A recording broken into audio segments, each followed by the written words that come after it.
বাংলাদেশ জামায়াতে ইসলামী ২ নম্বর word Siddhirganj পশ্চিম থানার উদ্যোগে সহযোগী সদস্য সমাবেশ অনুষ্ঠিত হয়েছে।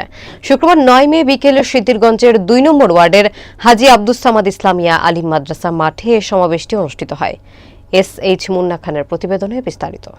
বাংলাদেশ জামায়াতে ইসলামী সিদ্ধিরগঞ্জ পশ্চিম থানার নায়েবে আমির হুমায়ুন রফিকের সভাপতিত্বে উক্ত সহযোগী সদস্য হিসেবে সমাবেশে প্রধান অতিথি ছিলেন বাংলাদেশ জামায়াতে ইসলামীর কেন্দ্রীয় কর্মপরিষদ সদস্য মাওলানা মঈন উদ্দিন আহমেদ এবং প্রধান আলোচক ছিলেন বাংলাদেশ জামায়াতে ইসলামীর কেন্দ্রীয় কর্মপরিষদ সদস্য এবং নারায়ণগঞ্জ মহানগরীর আমির মাওলানা আব্দুল জব্বার।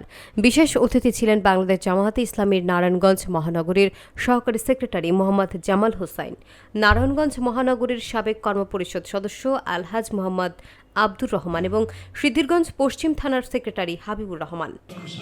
অনেক পুরনো একটি রাজনৈতিক দল, অনেক পুরনো মাধ্যমে আপনাদের কারো ক্ষতি হয়েছে করে আল্লাহর কাছে যাতে আমরা জবাব দিতে হোক শুনেছিলাম।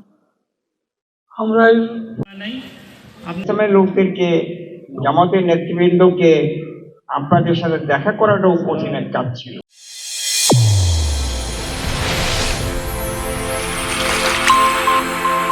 চ্যানেল A1 হৃদয়ের স্পন্দন।